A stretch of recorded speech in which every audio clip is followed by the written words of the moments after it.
حبايب قلب ام علاء وعلا، صباحكم فل وهنا. يا صباح التفاؤل، يا صباح الامل، يا صباح الورد، يا صباح السما الصافيه، يا صباح الطبيعه. ازيكم؟ عاملين ايه؟ يا رب تكونوا في خير. فيديو النهارده فيديو كده صباحي من اول ما الشمس بتشرق. حبيت اصبح عليكم بالمنظر الطبيعي الجميل ده. بس عايزين قبل ما نبدا الفيديو هنصلي على سيدنا محمد افضل الخلق وعلى اهله وصحبه وسلم. وكمان حابة أرحب بحبايبي اللي داخل مصر وخارج مصر، بقول لكم منوريني ومشرفيني ووجودكم على راسي من فوق. يلا بينا نشوف هنعمل ايه ونسمي بسم الله الرحمن الرحيم. روتين النهاردة روتين الغسيل بقى والبهدلة والمرمطة. بصوا اللي انتوا عايزينه كله واحنا صايمين كده. هنبلبط في المية شوية. طبعا بمسح الغسالة بتاعتي عشان يعني بمسح المكان ده، وكده كده مش هستعمل المنشفة. هي عطلانة بس انا يعني حبيت ان انا اوريها لكم وامسحها عشان حاسة ان هي مش نظيفة متلعوسة من كتر ما هي مركونة. طبعا انا جيت في البيت ده جاية بشحم ولحم بالحاجة اللي هي موجودة فيه. طبعا حاجتي الأساسية اللي أنا كنت بصور بيها وشقتي وبيتي وعفشي وده كله إن شاء الله هجمع الحاجات دي كلها وفيديو نقعد نحكي ونقعد نفضفض واقعد اعيط كل حاجه ان شاء الله احكي لكم عليها باذن الله. بس انا عايزاكم تدعوا لي دعوه حلوه من قلبكم كده اللي ربنا يفرجها عليا. وعايزاكم كمان يا جماعه يعني تقفوا جنبي بدعوه حلوه. بجد بجد يعني انا مش عارفه اقول ايه، مش هقدر اقول الا حسبي الله ونعم الوكيل في كل من جه علينا وظلمنا. حسبي الله ونعم الوكيل، حسبي الله ونعم الوكيل، حسبي الله ونعم الوكيل. يا ريت كل اللي بيسمع الفيديو ده يقول حسبي الله ونعم الوكيل في كل اللي جه على ام علاء وعلا. بجد الظلم وحش جدا وبيوجع جدا وبيهد الجسم اكتر من القضيان. يعني انا عندي اقضي وعندي اشتغل وعندي اروح واجي ولا اتظلمش. الظلم وحش جدا يا جماعه. فحسبي الله ونعم الوكيل في كل من جه عليا وعلى بيتي وعلى اهلي. حسبي الله ونعم الوكيل. دلوقتي بقى سيبنا بقى من اللي حصل. الحمد لله ربنا موجود يا جماعه، ربنا ما بينساش حد. وربنا ان شاء الله هينصرني في الاخر عشان انا مظلومه. الحمد لله رب العالمين.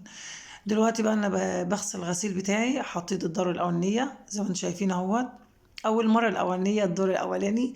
طبعا ما عنديش حاجه اشطف فيها دلوقتي. طبعا انتوا عارفين العفش بتاعي كله ما عرفتش اخده. فانا بمشي حالي بالحاجه اللي موجوده عندي. يعني انا عرفت اخد شويه حلل، شويه معالق، شويه هدوم الحمد لله. غير كده ما عرفتش اخد. يعني ظروف بقى الحمد لله وحصلت وكده. تمام. فانا جبت حله دلوقتي في الحوض بعد ما كنت بقى بشطف في طشت كبير. لو خدت بالكم من الفيديوهات كنت بشطف فيديو في طشت كبير قبل كده. وكان عندي غساله اوتوماتيك الحمد لله رب العالمين. بس الظروف ما سمحتش اللي انا اخدها. دلوقتي بقى انا هشطف في قلب الحوض بتاعي اللي هو المطبخ ده اللي بنغسل فيه الخضار والحاجات دي. هحط حله بقى كده وابتدي اشطف فيه. تمام. منقي بس الفواتح الحاجات الفاتحه احطها الاول في الدورين الاولانيين قبل ما الميه تتسخ. تمام. هفضي بقى الجردل هحطهم الهدوم كده في الارض عشان اخد الجردل ده واحط فيه بدل ما احط في حله ولا حاجه. ما انا عندي يا جردل يا حل حلو قوي رضا الحمد لله رب العالمين. ربنا يعدينا بس من المحنه اللي احنا فيها على خير يا رب العالمين. هشطب بقى في الحله دي زي ما انا واقفه كده على الحوض اهوت. افتح الحنفيه وابتدي اشطب بقى حته بحته كده لحد ما ايه الم غسيلي والم حالي. الم حالي ومحتلي زي ما بقول يعني. تمام. الحمد لله على كل حال. عايزه اقول لكم كمان كل سنه وانتم طيبين، وكل سنه والامه الاسلاميه طيبه وبخير، وكل سنه والاسره الكريمه طيبه وبخير. يا ربنا يعني يكرمنا ونطلع من رمضان واخدين الاجر والثواب كده. وعايزين نقرا قران على قد ما نقدر وندعي ربنا على قد ما نقدر ونصلي كده ونتعظ ربنا وما نظلمش حد. اهم حاجه الظلم يا جماعه. الظلم اقسم بالله العظيم الظلم ده يعتبر اللي بيظلم حد اكنه بيذبحه بيموته كده وهو حي. فحسبي الله ونعم الوكيل في كل من ظلمني وكل من جه علينا. عايزين ندعي ربنا عشان ربنا يعني يفك الأزمة اللي احنا فيها دي. ولو ما عندكيش أزمة ربنا يفرحك ويسعدك يا حبيبة قلبي. عايزة بقى لو بنوتة بتسمعني دلوقتي يلا قومي ساعدي مامتك، قومي خدي بإيديها. كفاية عليها تعب طول النهار ومشقة وكده أو كل يوم بتتعب. قومي يلا ساعديها في البيت في شغل البيت، نوليها حاجة هاتي لها حاجة. ساعدها الجو صيام والدنيا صيام وبنبقى تعبانين يا جماعة. عايزين محتاجين حد يساعدنا والله. بصوا بقى أنا بنشر الجو أقسم بالله ساقعة جدا وهوا جدا، لدرجة انا بقيت انشر بحس ان انا بدوخ من الشوع ده، اللي انا ابقى في العلا ده او بقى واقفة في مكان عالي، انا بقيت ادوخ وانا بنشر، مش واخدة ان انا ابص من مكان عالي خالص.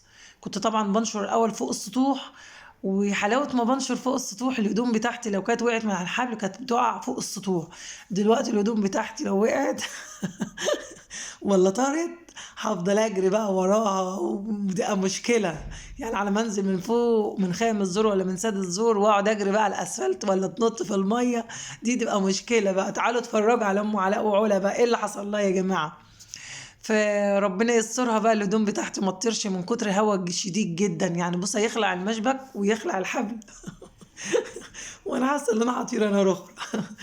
يلا الحمد لله رب العالمين، قدر الله ما شاء فعل. رمضان كريم، كل سنة وانتم طيبين يا جماعة، وربنا يفرحنا ويسعدنا ويسعد أوقاتنا، ويراضي كل من كان، ويعني اللي نفسه في حاجة ربنا يحققها له بجد بجد، وانا اولكم عشان ده انا نفسي في حاجات كتير اه والله.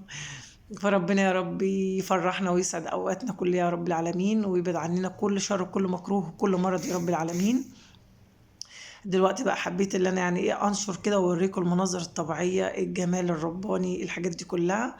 عايزه كمان اللي ما اشتركتش في القناه يلا انزلي اشتركي في القناه وفعلي زر الجرس عشان يوصلك كل جديد ان شاء الله، ويوصلك فيديوهات ام علاء وعلا اول باول، ان شاء الله تشوفي اقوى روتينات واقوى الاكلات واقوى الفلوجات.